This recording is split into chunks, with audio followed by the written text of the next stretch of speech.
Thank you.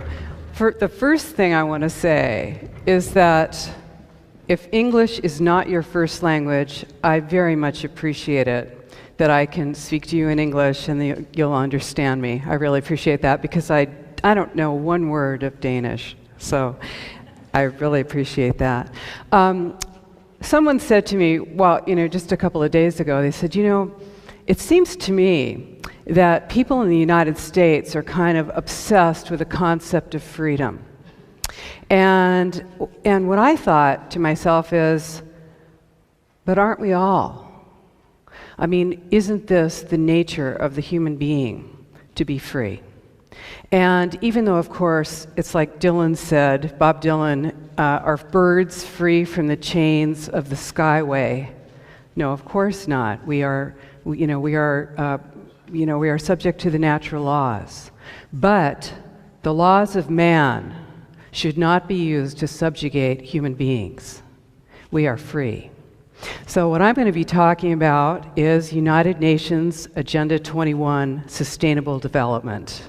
And I'm sure, unlike people in the United States, you may have heard about this global agreement.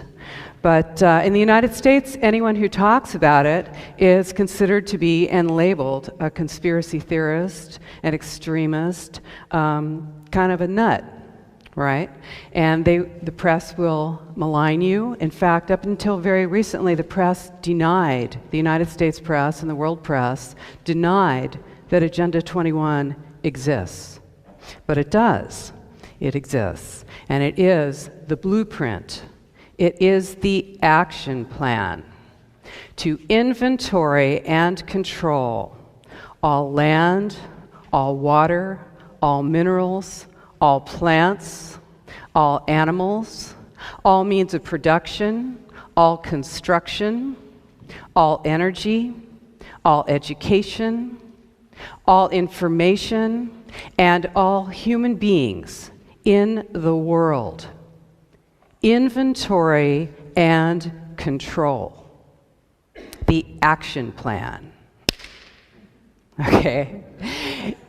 It's the real deal. It's a transition from representative government to governance by unelected boards and commissions. It's the erasure of jurisdictional boundaries and the loss of private property rights. And ultimately, you need to know that your body, is your most important private property, your body and your mind.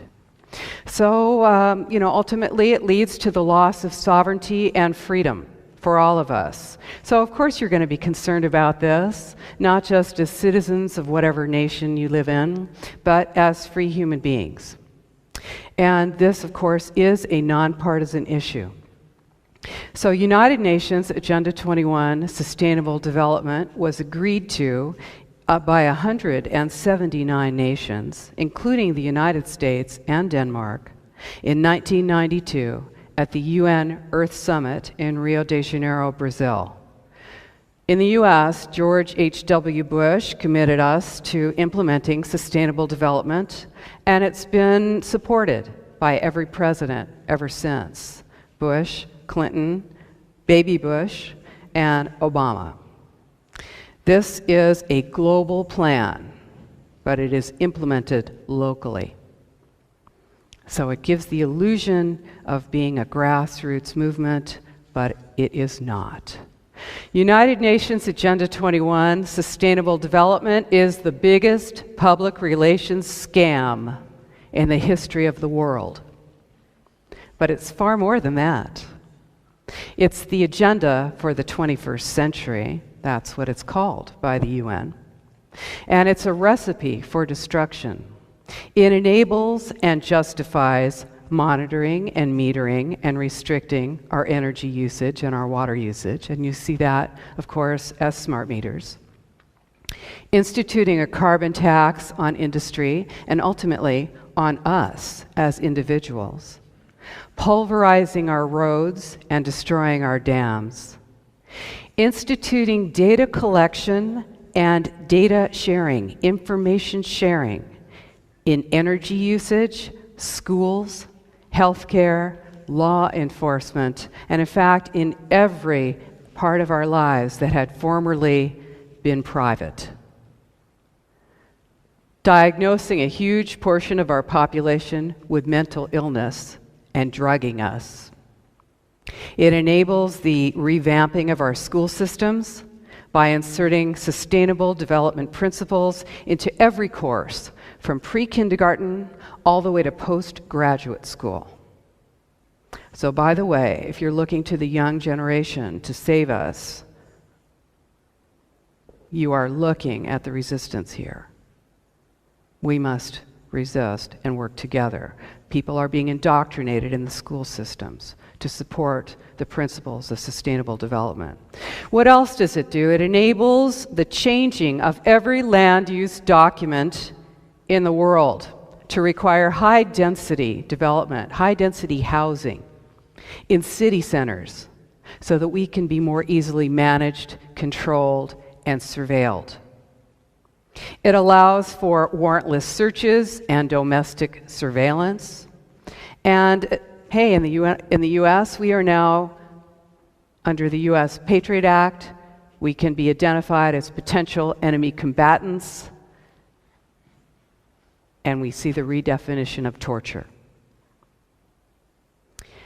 It allows for the loss of personal and national sovereignty in a global transfer to mega corporations. This is the erection of a corporatocracy. That's what it is. It's a global totalitarian state, and it is in progress right now.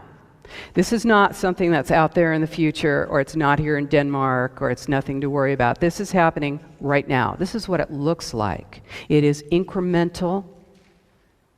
That's how it works. It's no flashing lights. You're not going to see it named that very often. It's a stealth plan right out there in plain sight. And it sounds crazy, and it is crazy, but I'm not crazy. I guarantee you. So there's an overarching political and social philosophy that goes with this plan, and it's communitarianism.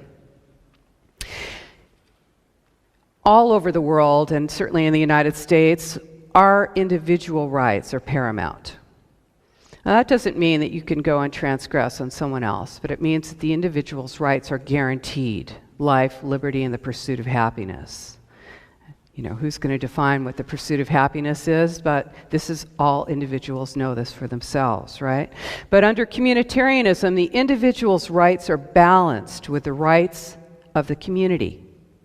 Now, there are no rights of the community, and the community itself is not delineated. You know, what is the community? If you dissent, I guarantee you, you are not the community. The community is whatever those who are in control define it as long as it is in support of those plans. So I'm going to give you an example. It's all for the common good. This is what you'll hear. It's all for the common good. So here's a way to think about this, okay? If you have your, we're going to do a visual here, okay? I'm going to take a clear pitcher of water, a clear glass of water, a glass of water. This is your individual rights, okay? Your individual rights, clear glass of water. Put it down here. Now we're going to take a glass of milk. This is a communitarian state, communitarian rights, Nazi Germany, Soviet Russia, Maoist China. This is the all for the common good, okay? We're going to put that down. Now we're going to balance those rights. We're going to take a clear glass pitcher. We're going to take your individual rights and the rights of the community. We're going to balance them. We're going to pour them together. What do you have? You've got milk.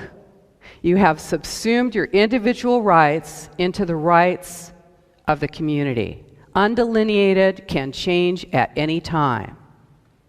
Okay? So, United Nations Agenda 21 is dependent on the Hegelian dialectic. And that says that a crisis is posed and a solution. A crisis comes up. Woo, and here's the solution. Okay? The balance between these becomes the new normal. Now, that's something that you may never have agreed to, that new normal, if it were not for that crisis. Okay? This is a new normal that is pressured. The acceptance of it is pressured because you have this crisis. So in the case of Agenda 21, we've got two major crises that enable its full implementation. What's the first one? Global warming, right? Global warming, climate change. Yeah, it's serious. The planet's in danger. The sea levels are rising. Life forms are threatened. And it's our fault. I'll give you an example of this culture of emergency that we're living in. This comes out of the lousy newspaper in my area. It says, it's hard to deny that the Earth is functioning well over capacity. Like an overworked horse, it's simply a matter of time before the global organism collapses. Ooh, feel that. I'm scared. Ooh, our selfish, wasteful, greedy ways have almost destroyed the planet. But what are you going to do?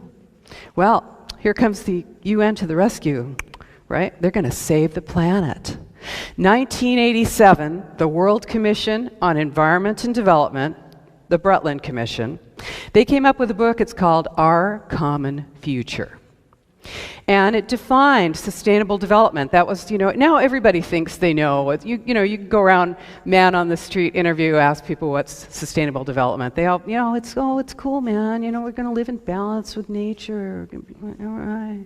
Okay, here's where it came up. This is sustainable development, the definition. Development that meets the needs of the present without compromising the ability of future generations to meet their needs. Hey, that sounds cool, doesn't it? I mean, who could disagree with that? Did your grandparents think, I'm going to do everything I can to screw up life for my grandkids?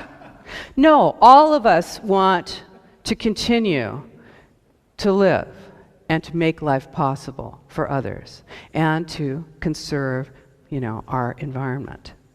This is not about that. This is why I called my book Behind the Green Mask, because this is the mask, okay? So development that meets the needs of the present without compromising the ability of future generations to meet their needs. Well, great. All that remained then was to say, yes, indeed, everything we're doing now does compromise the ability of future generations to meet their needs.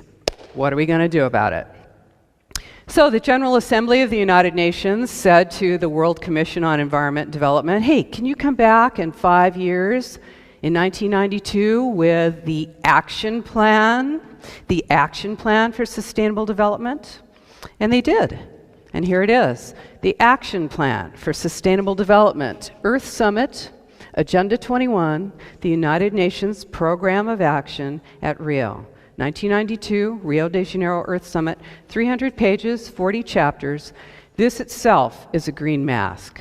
This itself, if you don't know how to read it and what you're looking at, you will think that it's just a document that talks about how everyone should be concerned about the planet. That is not what this is really about. In fact, the chairman, Maurice Strong, who you're going to remember, Maurice Strong, of course, had to flee to China because of the oil for food scandal. He was the chair of the World Commission on Environment and Development in 1992. And he said, what's unsustainable? The middle-class lifestyle, the middle-class suburban lifestyle, single-family residences, private vehicles, appliances, air conditioning, meat eating, tillage. Breaking the Earth's surface is unsustainable. Okay, so if you're into organic farming, if you're thinking, I'm going to go out there on a nice little piece of land and raise something, tillage is unsustainable. You need a $250,000 seed injection machine because you need to inject those seeds into the earth, right? Well, the optimum way of growing food is going to be in a downtown parking garage.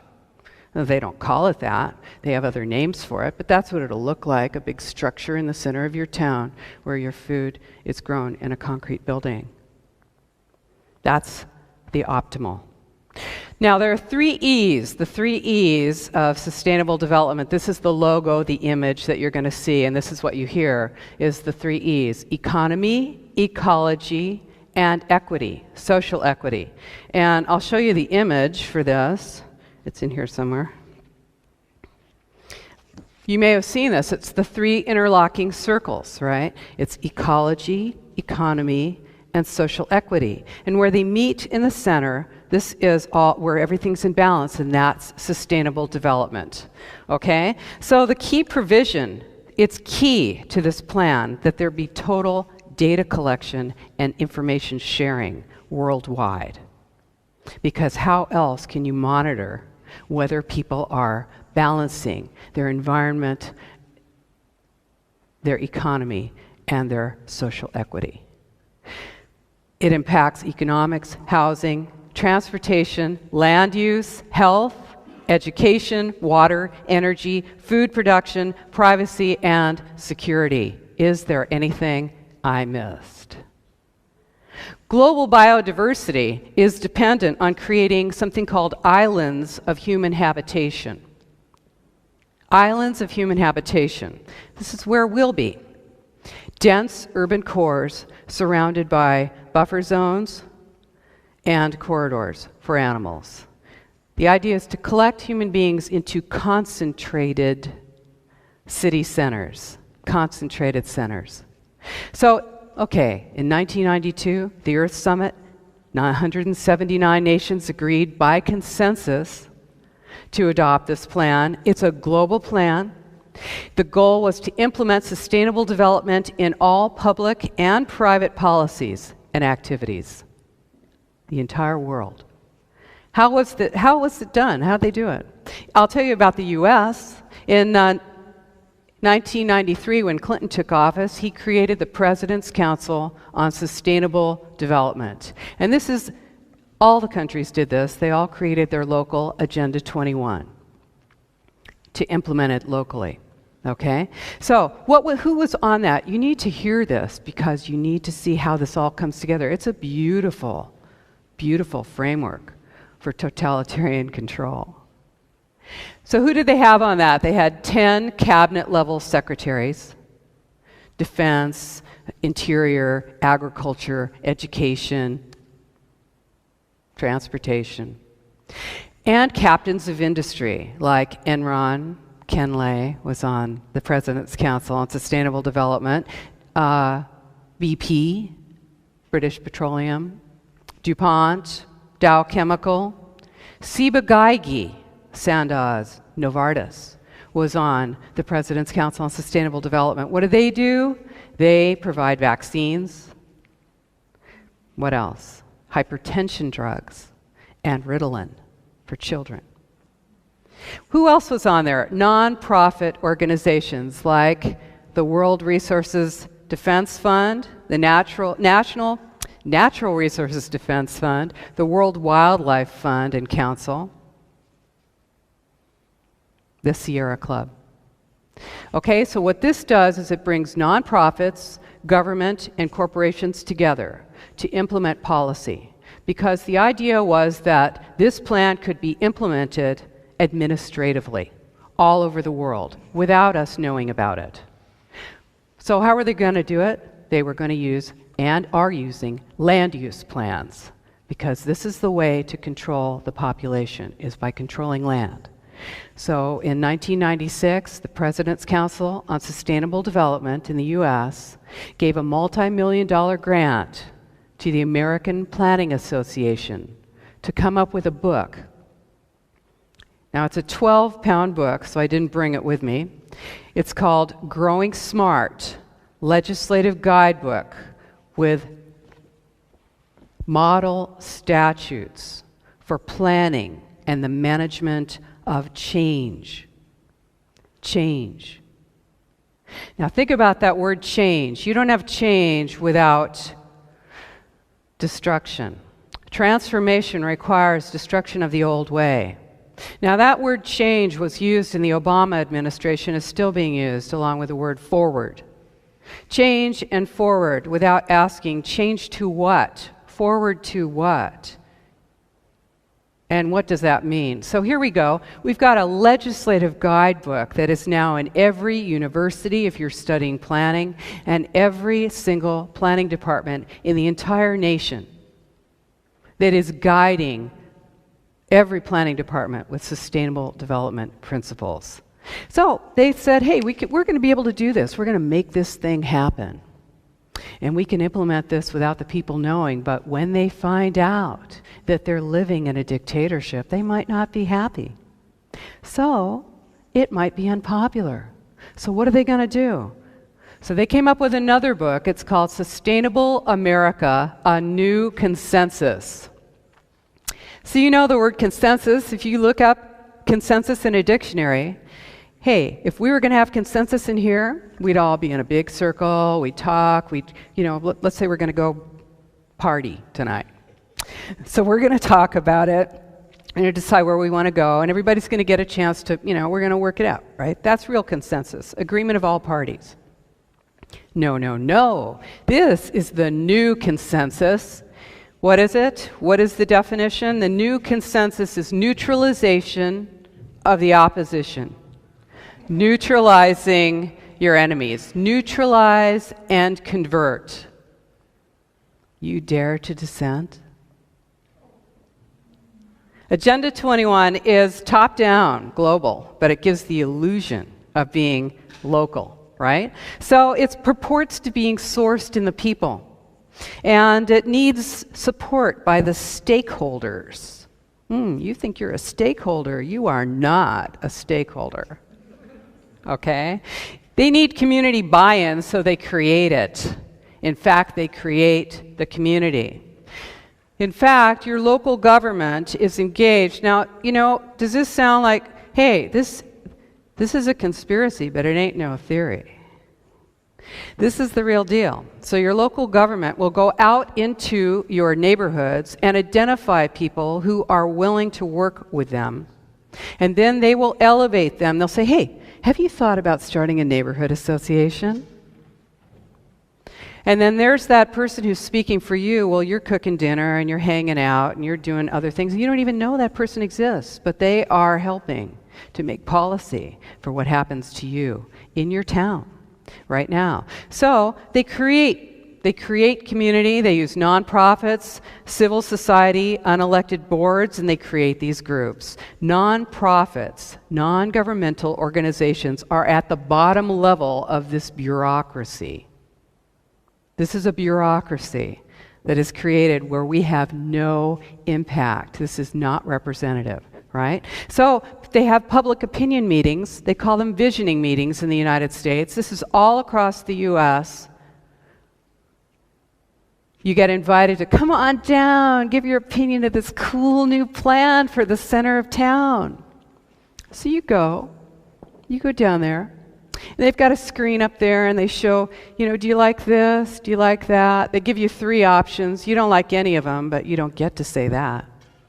And if you do say that, well, you're a dissenter. Remember, communitarianism. They'll shame you. They'll mock you. You'll be rejected by your community. Half the time, the people in that room are being paid to be there. They are people who are working with a nonprofit. They're consultants. They're employees of the government who are there after hours being paid. And you have wandered in, somehow you noticed that little tiny ad in the newspaper on page 7050. So you ended up in there, right? But right now, if you go to those government meetings, they use the RAND technique, the Delphi technique, a mind control technique, which is used to bring groups of people to a predetermined outcome while giving them the impression that it was all their idea. You are so smart. You came up with that plan all by yourself. We won't tell you it's the same plan in every single city in the entire United States and around the world. If you dissent, they bring in men with guns. There are now men with guns in every government city meeting that the public is invited to. Men with guns ring the walls. They're called police officers. I've been chased down an aisle when I had a mic, when I was giving my opinion, you can imagine, and chased by a police officer. I said, what are you going to do? Arrest me for saying something? You afraid I'm going to say something? You're going to see, okay, so this is it. You're going to see these terms, and they all sound cool. This is all straight out of Agenda 21. Capacity building, strengthening community, consensus building, vibrant, walkable, transformation, livable, change. Ooh, God, it feels good, doesn't it? Yes, this is it. This is manufactured consensus and behavioral modification.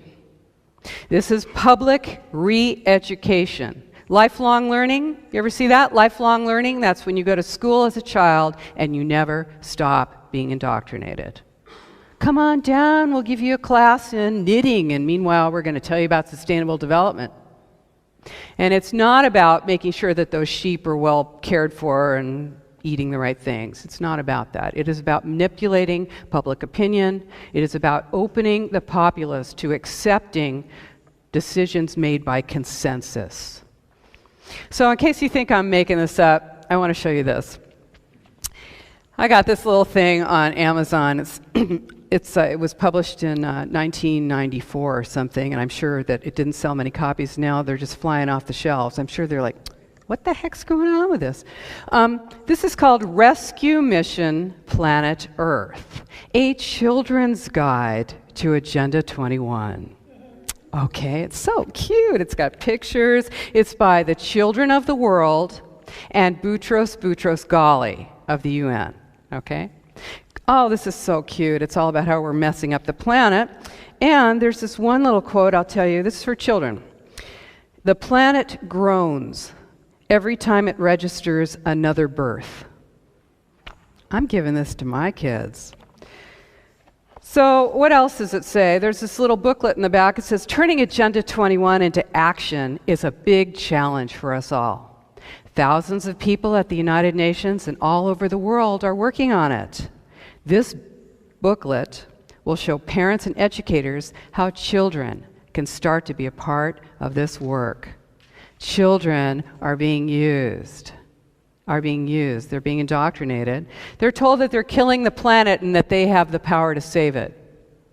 They're telling the most powerless people on the earth that they have the power to save it, the kind of stress that creates in a human being, right? You're killing the planet. So, there's something very important about what's going on in the educational system right now, and that's that there's no such thing as objective reality. Hey, that's just your opinion. Everybody is entitled to their opinion about how things are. No one's worth more than anyone else. No one's values are more important than anyone else. No one's abilities are more important than anyone else. Of course, no one's more important than anyone else, but no one's reality is real. It's all completely changeable. It's amorphous. Even mathematics. Even the certainty of mathematics is now being messed around with by those who are teaching sustainable development. Hey, if you think 1 + 1 = 5, well, let's really think about that. Because you're valued here, and your opinion is important to us. So what this does is it creates that uncertainty about what is real. So when I tell you that what I'm telling you right now is the truth, and you can check it out for yourself, well, hey, that's just my opinion. The idea that, here's the deal. The idea is that life in the suburbs is, and the rural areas, I think your whole country is rural, isn't it? Pretty much, except for Copenhagen and Aarhus and a few other cities. You are a rural nation here in Denmark. And the United States, by the way, is 2.5 times the size of Europe and has roughly 60% of the population. Big, big country. There's places you can go out and walk and nobody will find your body for a long time. But we're using up nature. That's what we're being told. So the idea is that life in the suburbs and the rural areas is unsustainable because we produce too many greenhouse gas emissions with our evil sprawl. You live in a house? You got a yard? You're bad. So, it costs too much to get public transportation out to you, you selfish thing living out there in nowhere, right? So, we're going to bring you into the city centers so that we'll be more sustainable. Dense city centers. We're going to build using your tax dollars, subsidies. We're going to build smart growth. Now, I don't know if let's see, this thing is called Growing Smart. I don't know if you're familiar with the term smart growth. You're not. Well, in the United States, it is, you trip over it, it's like printed on the street. You can't miss it. Smart growth. Everything's smart, by the way. You got a smartphone, you got a smart yard, you got a smart. Anything that's smart, you better figure it's stupid. You're being manipulated. Smart? So, this is Growing Smart. We're going to grow smart. We're going to put you in a cell block and paint it a nice color. Okay, so you're in a high-density development. What does that mean? It means apartments or condos on top of shops in the center of town. You've got a bus lane or a bus line out there. Maybe you got a train. Okay, the building's built right to the edge of the sidewalk. Right to the edge of the sidewalk. Oh, you're running down the street. You did something. You're hiding. Where are you going to hide? Nowhere. That building's built right to the edge of the sidewalk. And what do you have? Miles of those. Around the back in an alley, you've got access for a single car per unit or less. Around in the front, you've got a wide sidewalk so you can have coffee in your little coffee shop. You got a bike lane. Got a single lane for cars, trucks, buses, deliveries. And you got a median strip with some trees in the middle. Oh, your house is burning down? Well, hopefully the emergency vehicles will be able to get through there. So this is, and then the other side of the street's the same. This is built often with your tax dollars. Infrastructure is built with your tax dollars. These towns are being rezoned and redesigned to high-density development. These units, what do you have when you live in a condo? You think you own that? No. The homeowners association owns your butt. You don't want to pay for the new roof? Well, they're going to lien your house, and you will be paying that. They can raise your homeowners association fees at any time. If you're in an apartment, you're mobile, you can move. You don't consider that you're part of that structure, that part of that life, part of that community. So high-density development, it's not about that building. It is an ideology. It's an ideology that says that if you live in a home, if you have a yard, if you're growing your plants and not in a community garden, if you want private space in your backyard, what are you doing back there? Hey, and you better be on your bike because what do you have in the trunk of that car? Who's in there with you? You might be saying something. Where can you be where you're not being listened to? So, how do they do this? How are they implementing this worldwide? They are using an international group called the International Council on Local Environmental Initiatives, ICLEI. ICLEI. Now, have you ever heard of ICLEI? Ever heard of ICLEI? Apps? Oh, good. There's like one person in here that's heard of ICLEI, all right? Why haven't you heard of it? Why haven't you heard of it? 179 cities in Europe are members. Most major cities in the world are members. That means you are a member. London, Berlin, Madrid, New York, Los Angeles, San Francisco, Rome, Amsterdam, Copenhagen are members of the International Council on Local Environmental Initiatives. It is a non-governmental organization created to implement Agenda 21 worldwide, to influence policy. It's a stealth organization in 80 countries. It says it gauges livability, and it sells climate action plans. But really what it is it's a policy and legislation arm of the United Nations. And it's made up of elected officials, non-governmental organizations, and consultants making policy for you.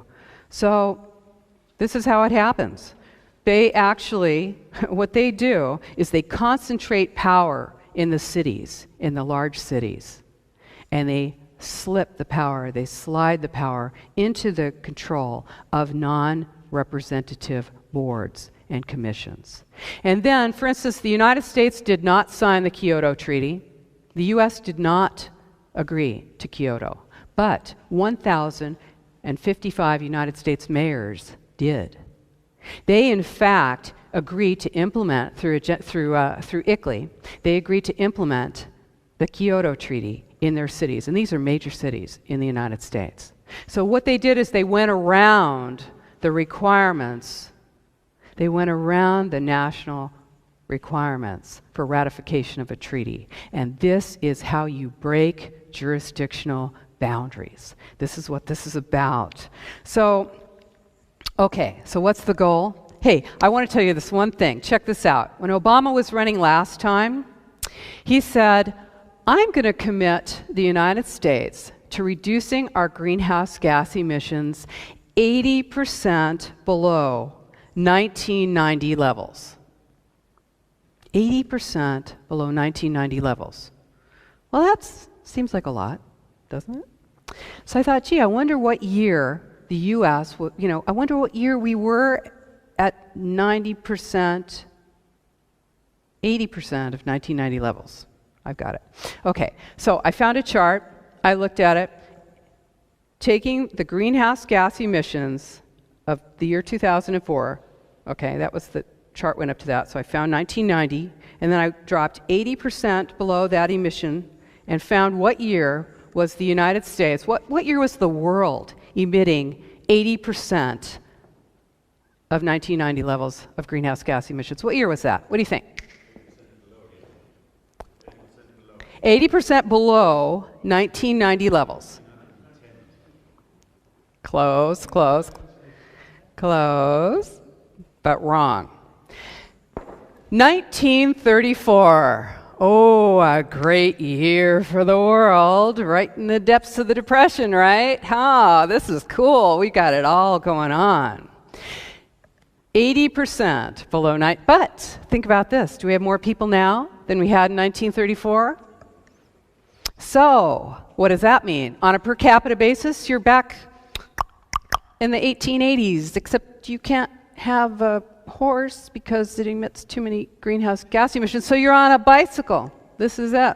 You're on a bike. Okay, the goal is using the green mask of environmental concern. The two parts of Agenda 21 are imposed, and that is smart growth, high-density development, moving populations into controlled city centers where they can be monitored, controlled, and surveilled, and the other part, the Wildlands Project. Wildlands. Getting people off the rural land, blocking access to wilderness roads and resources, and shifting land ownership from private to public. And then when it's in public hands, it can be then shifted into other private hands, conglomerates, large corporations. So that's the way, this is how it's done. In Europe, all the nations made local Agenda 21 plans. All nations. And by the way, if you check out our website, Post Sustainability Institute, you'll find the link to the United Nations where you can actually find your own country, find the plans. This was updated, the UN updated it. Don't worry about it, I'll give you the information. Don't write it down now. What it was that the United Nations recorded those plans and actually had everything together on their websites up until about 1997. So you'll see, from 1992 to 1997, and yes, Denmark is on there, and you can check it out. So for instance, here in Denmark, let's just take Denmark. In the year 2000, the Danish Planning Act was amended to commit all municipalities to the development of local Agenda 21 strategies. In, the Earth Summit was, every 5 years. So in Johannesburg in 2002, what was the goal there? Broadening the role and capacity of local authorities in implementing Agenda 21. Here in Denmark, you've got the Aalborg Agreement in 1994. Aalborg plus 10, 2004, founded the European Local Action 21 Roundtable, public-private partnerships. Fascism. Yeah, that's one of the best ways. That's how do you implement this? You use the corporations which pressure the government, work together funding the non-governmental organizations which pressure the government, and then you have people that are shifting from one role to the other. Well, they go out of office and now they're the head of whatever the environmental group is, and then they move from there into another elected position, and this is how your policies are changed. In 2012 was the 20th anniversary of Agenda 21, right? Rio Plus 20. And in Rio de Janeiro, what was the deal there? Strengthening the role of major groups, non-governmental organizations. What did they do there? They say it's a failure. If you check it out with the UN, they're going to tell you, oh, that thing, that failed. We really screwed. They always tell you they failed. They always tell you they failed in their plans because they don't want you to freak out. Yes, we achieved our goal. So, strengthening the role of major groups, what did they do? They made $500 billion in agreements between non-governmental organizations, foundations, corporations, and governments at that time. The World Business Council for Sustainable Development, who's on that? Monsanto. GM, Sony, DuPont. How about those seeds, huh? Okay, so what you have here, you've got however you set up your representative government, but in the states we've got city, county, state, and federal. What do they all have in common? They're all elected by you. Now, yeah, they may not represent you, and you might not be happy about it, and you might need a whole heck of a lot of money to get in there, and things are very seriously messed up. But you still have the illusion of electing them, and at your local level, you are making policy and electing those officials. But what is this? Think about this. Global, regional, neighborhood. What do they have in common? Not representative. You do not elect any of those positions. And that is what we are shifting to. So, if you raise your voice against this, you're a dissenter, right? Communitarianism. Land use and land ownership restrictions are vital to this plan because they make regionalization possible. And here's what Ernst Huber, the official Nazi Party spokesman, said about this in 1933. Here's the official Nazi policy on land. All property is common property. The owner is bound by the people and the Reich to the responsible management of his goods. His legal position is only justified when he satisfies this responsibility to the community. Zbigniew Brzezinski, I think it's ended in 33. Zbigniew Brzezinski is the former national security advisor to President Carter. In 1995, 3 years after Agenda 21 was agreed to, he said, "We cannot leap into world government in one quick step. The precondition for eventual globalization, true globalization, genuine globalization, is progressive regionalization. Because thereby we move towards larger, more stable, more cooperative units, like the EU. Started as a trade agreement. This is how it works. Globalization, if you don't take anything else from this, think about this. Globalization is the standardization of systems. Standardization, you're going to see it as harmonization, homogeneity, uniformity. Hey, you can't control systems that don't match up. Systems refer to the legal system, the educational system, healthcare, markets, land use, law enforcement. Do you know about fusion centers? Fusion centers? My goodness, I must be somewhere else. I must not be in the United States. They must not tell you that what they're doing now with law enforcement is integrating, militarizing your local police force, integrating it with your state police,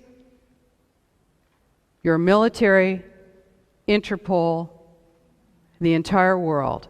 is being completely integrated. Fusion centers, FBI, CIA, all of your records, everything. You cannot fall into those little cracks anymore.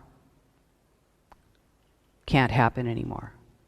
Total, seamless information awareness, total awareness. So, globalization is the process of developing worldwide uniformity in social, political, economic, and environmental controls. That's what it is.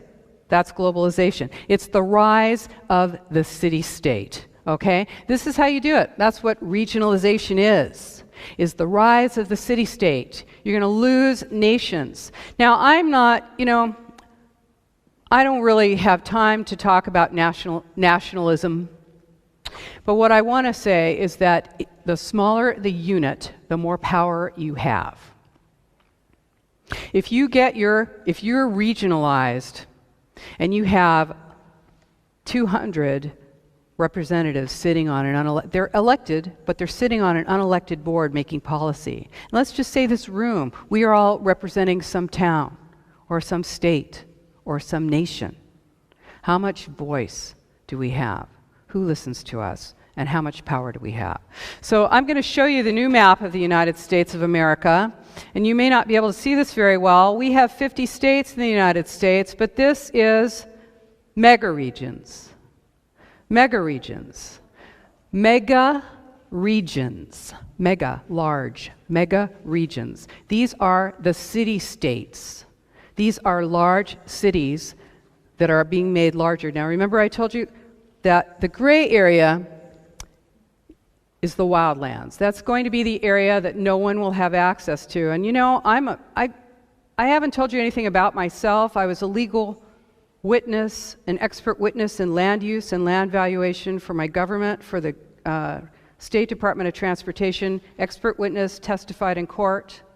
And I found out about this because I saw that people were not being able to use their land. And I looked behind that and I found Agenda 21. This is true. Okay, the federal government of the United States is doing this, is in process of creating mega regions, which are essentially crossing national boundaries. This is Cascadia. It used to be a portion of Washington State, Oregon State, Idaho, and Vancouver area, British Columbia in Canada. The Southern California and Texas Triangle areas include part of Mexico. This breaks national boundaries, it breaks state boundaries, it breaks county boundaries. It's also a project of the Ford Foundation and the Rockefeller Foundation. Regionalization and world government. You use trade agreements to destroy boundaries, and you actually cannot make local law that breaks those treaties. Okay, you standardize the law, you relocate populations and jobs. We've got the Trans-Pacific Partnership coming up in the United States and the Pacific Rim, and about to come in December is the Transatlantic Trade Investment Partnership with the EU and the United States. The United Nations policy on land use was established in 1976, and it says land. First of all, let me just tell you, if you think nobody owns anything, and hey, aren't we all just cool? This is just the world, this is just life, and oh, nobody can really own anything, and no one's free. I am sorry. That is not true. We do have ownership. We have ownership of this. Our ownership extends to those things that we value. Now, when that is taken away from us by, as I said, birds are not free from the chains of the skyway, but I do not wish to be chained by any man. Now, here is the land use policy of the United Nations. It says land can't be treated as an ordinary asset controlled by individuals and subject to the pressures and inefficiencies of the market. No, private land ownership is a principal accumulation instrument for accumulating wealth and concentrating wealth, and therefore it contributes to social injustice. Public control of land use is therefore indispensable. And what does that mean? It means that right now in the San Francisco Bay Area, we are fighting a huge plan that merges 9 counties and 101 cities into a single unit. Our group, my group, is suing to stop this. These plans are all over the United States. They regionalize the area, and most people have no idea that they exist. Most people are completely unaware that they will have no power to determine if they can use their land or not. If you bought a nice piece of land to retire on and you want to build a house on it later, you'll find that if you're outside of a 4% land area in the San Francisco Bay Area, 4%, that you cannot build on it. 100% of the structures in rural areas outside of the urban centers in the San Francisco Bay Area has to be rural. 100%. You want to build a house out there? No, you can't do that. Now, these plans are the same plan all over the world. I've got, well, here's the local county below me, just south of me, and they have the logo for United Nations Agenda 21 right in their land use plan. The San Francisco plan is the same plan as the Hanoi Capital Regional Plan 2030, Hanoi, Vietnam. So land use plans are used to change and craft the physical built environment. Where and how you live really determines your life. So this cult of new urbanism is a war on rural people. Rural people. That's what you're going to find, because what do corporations want? They want a mobile workforce.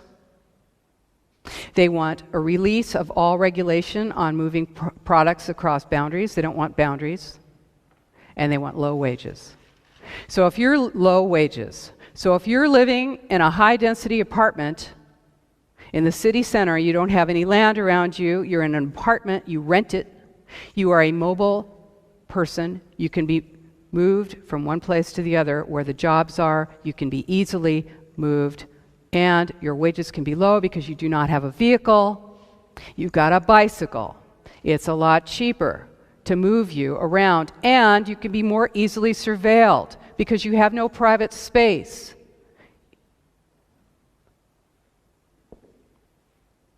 Okay? Got it? So,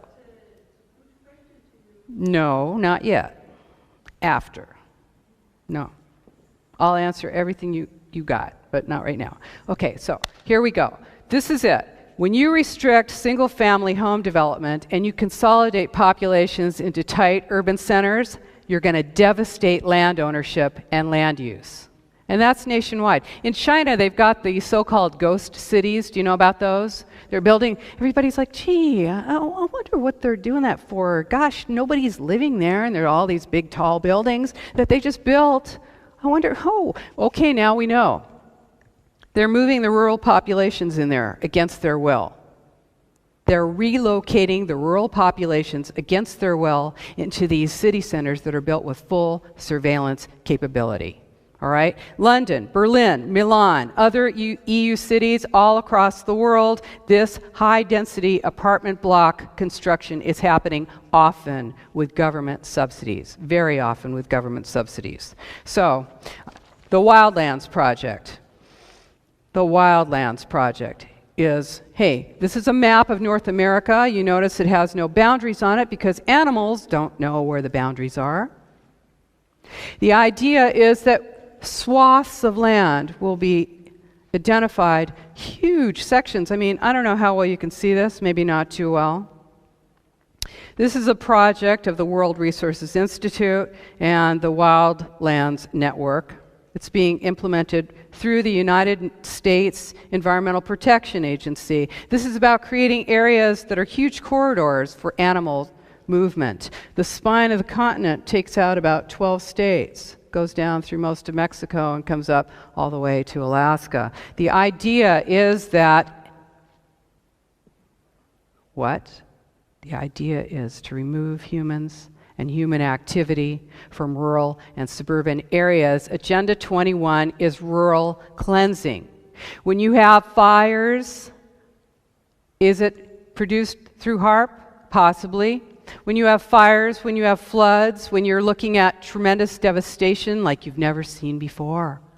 oh no, we're not going to let you back in there to rebuild your house, because you were living in a national forest, and we bought that land all around you, and now we want you out of there. Why? Because wilderness. What is wilderness identified as? What is wilderness? You think you know, you go out and you take a walk and you think you're in wilderness. Wilderness is an area where the earth and its community of life are untrammeled by man, where man himself is a visitor who does not remain. That's wilderness. That's what wilderness is. Urban people do not understand rural life. Urban people don't understand farming. There's a total disconnect. How do you get pushed off your land in the rural areas? They monitor your well. They restrict your access. They pulverize your roads to gravel. They stop your postal service. They take away your schools. They don't maintain your bridges. And pretty soon, you're the only one out there paying taxes,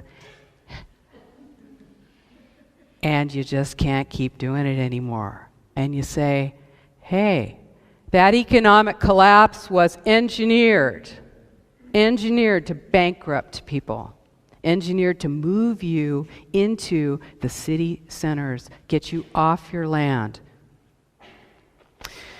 Social equity equalizes the economies of the world, and it's going to have a negative impact. This has a negative impact on the developed nations. If you've got above average expectations, and you do, I guarantee you that you do, because you are not living like the average person in the world. So if you have above average expectations, this plan targets you. It is the corporatocracy, tightening the screws. It's about austerity. It's about artificial scarcity, restriction.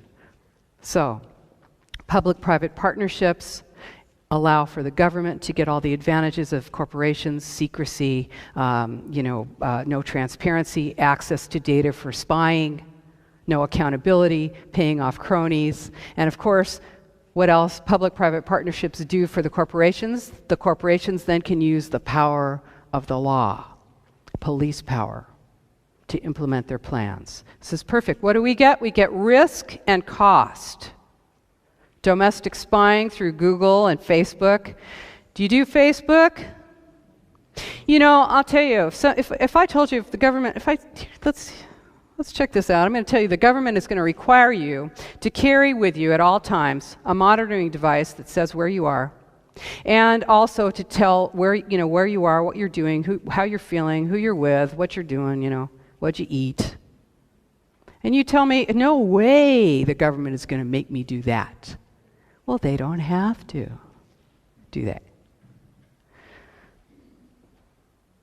What's the most efficient way to manage populations? What's the most efficient way to merge corporations and government? Fascism. If you add in civil society, non-governmental organizations, you've got totalitarianism. Okay? So, this is it. Using the cover of the environmental concern that we all have, right? The rigid control of a totalitarian state is in progress right now. And that's what's behind the green mask. That's it. So I said there are two major crises that are being used to implement totalitarianism. The first crisis, climate change.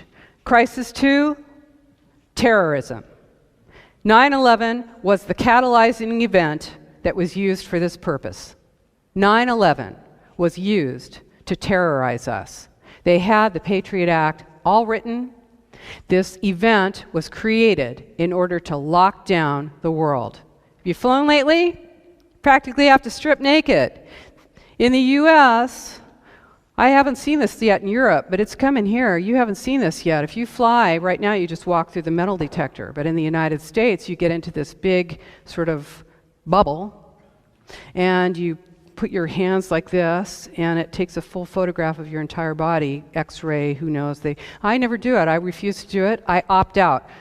Lady wants an opt-out. Woman refuses. Woman opting out here. Woman wants an opt-out. Here I am. I'm standing here in my socks. I'm standing in my socks, waiting for somebody to put their hands all over my body. And here she comes. Nobody will make eye contact with me. They're all getting on the plane. She must have done something wrong.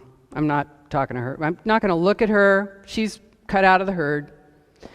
Okay, so the woman, she takes me over. She's like, okay, assume the position. I'm a criminal.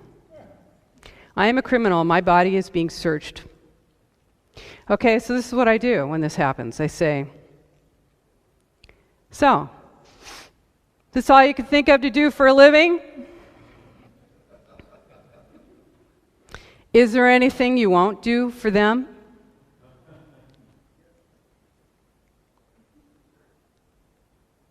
So you just take their money and you do what they say. Is that it? Well, that keeps me in the airport an extra half hour, usually. So, hey, don't cooperate. Okay? Creating a culture of emergency that's linked to human behavior, that enables a wide range of restrictions that are going to benefit a global totalitarian restructuring of the world. All totalitarian states share the same characteristics: total control of property and means of production, total information, surveillance, of course, loss of free speech. How you like that consensus, huh? Right? Loss of free speech and restricted movement. They also share the same philosophy, and that is, it's all for the common good. The individual is selfish. The Spartan present, austerity. Right? Oh, you use too much. You eat too much. Do you really need that big piece of land? What are you doing out there? The vision of the glorious future. Oh, everything's going to be so great when we have sustainable development worldwide. We're all going to be on our bikes. It's never going to rain or snow. There goes the train. Yeah, life's great. What else do they have in common? All totalitarian states. Terror. The war on terror is a war on you. Revolution is bad for business. Communism, fascism, Nazism, all for the fatherland. It's all for the common good. And as we say in the United States, it's all for the homeland. That's it. This is it. When you look at that smart grid, when you look at smart meters, what you're looking at is a gigantic information tracking and control system designed to control all electric, gas, water, and information systems in the world, including all of your personal data, your healthcare data, everything. This is what it's designed to do. That is the smart grid. Smart, real smart. Smart meters can be shut off remotely. Remember that when you dissent. 3 o'clock in the morning, you go to turn your light on. You got nothing.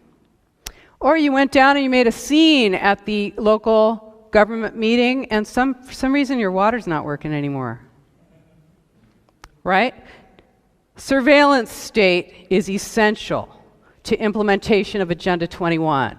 Essential. The Nazis, this plan is a continuation of the Nazi plan, of the Soviet plan, of the plan, all plans. I don't care if you can go back to Alexander the Great. Okay, Siemens Corporation. Who's doing it to you? Siemens Corporation. You got a Siemens Corporation thing hanging on your wall or somewhere in your house, or you're using Siemens. Siemens Corporation is a Nazi group. Nazi corporation. Under the, there were many hundreds of corporations that worked with the Nazis. Siemens was about to go under, was about to go bankrupt when Hitler came to power, and he generously offered them slave labor from the concentration camps, which they, of course, accepted. Now, what does Siemens do? They are in smart meters, the smart grid. They own water, huge, the biggest water in the United States. U.S. Filter is owned by Siemens Corporation. They fund the International Council on Local Environmental Initiatives. They funded Growing Smart. They're in high speed and light rail. Siemens. is implementing Agenda 21. IBM, okay? What did IBM do for the Nazis? Remember the tattoos on the arms? That wasn't just you're number one, you're number two, you're number three. No. IBM created the computer systems for the Nazis so that they could analyze the data, so that they could collect and analyze the data for all of their prisoners. What is IBM doing now? They're working on biometrics to identify you through your eye. You want your money? You want to get your money out of that ATM machine? IBM. Okay? GE, General Electric, Smart Grid. This is a continuation of this plan. So, you've got full and total surveillance. You have the ultimate public-private partnerships with prisons. Public-private partnerships and prisons. Privately owned prisons all over the United States. What do they need? Prisoners.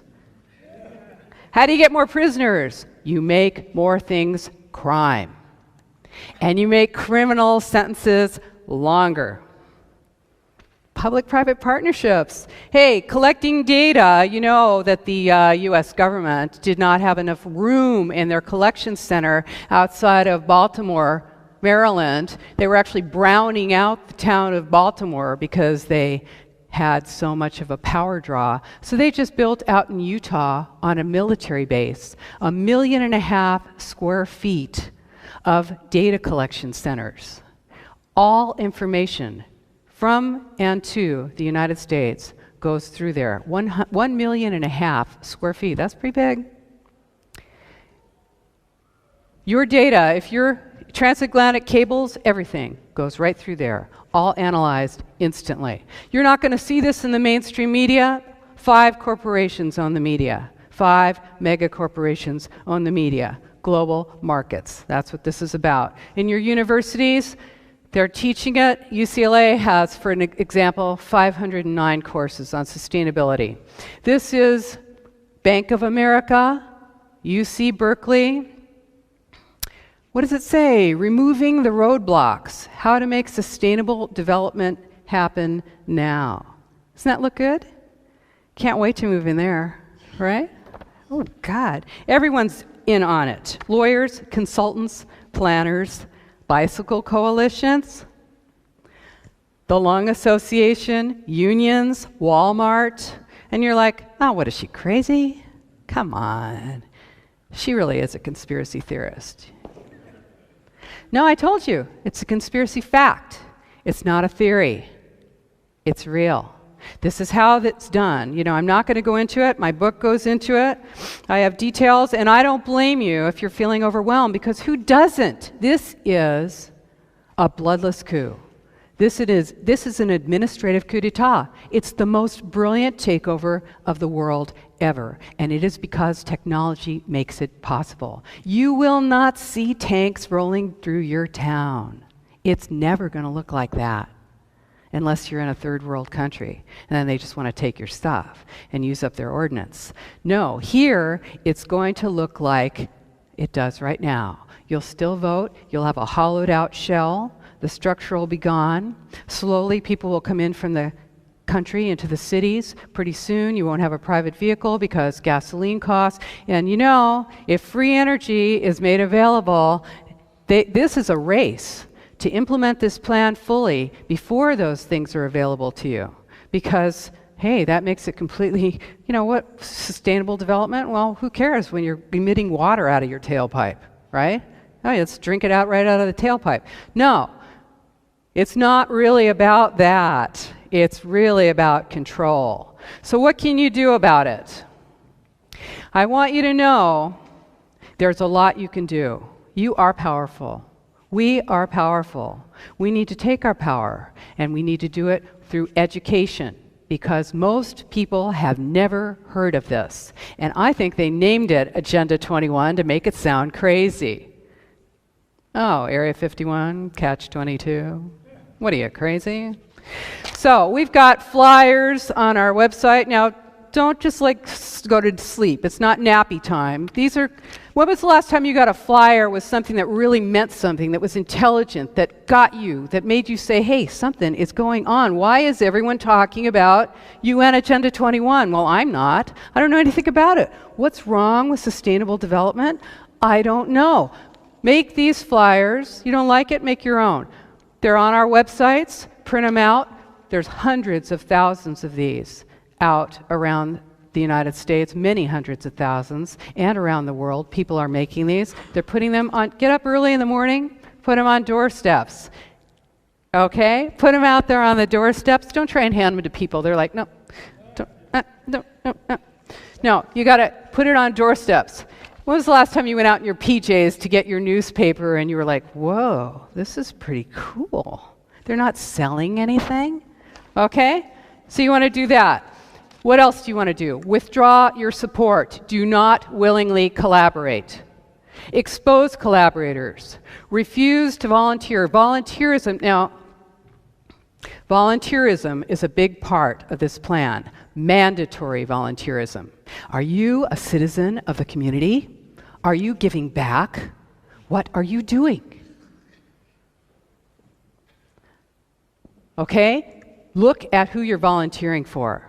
Are they supporting sustainable development? Withdraw your support. Do not make contributions. Do not give your time to any group that is pushing sustainable development and high-density development in your city centers. Do not support. You want to kick ICLEI out of Copenhagen. Go down there and hang out with your friends and neighbors and fellow human beings in Copenhagen and say, this is happening here. We want to kick ICLEI out of Copenhagen. All right? Expose the collaborators. Put up wanted posters. So-and-so is collaborating with the enemy. This is how. Link IBM, Siemens, Biometrics, National Defense Authorization Act, domestic surveillance, smart growth. It's all Agenda 21. If your pastor is giving you a talk on sustainable development, you better go have a chat with your pastor. This is our job. Nobody's going to ride in here on a white horse and save us. This is it. This is our job. And you know what? I know that every single one of us, if we had been, and maybe some of us were, but if we had been alive during the Nazi takeover, well, we say to ourselves, we would have been in the resistance. There's nobody in this room who thinks they would have gotten up in the morning and put on a Nazi uniform, is there? You all think you would have been in the resistance. This is your time.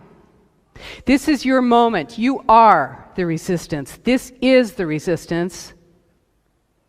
This is the moment that we reach out and we get this information out and we refuse to be dominated by this plan. We can do it. We are doing it all across the world. Join us. Let's do it. Thank you.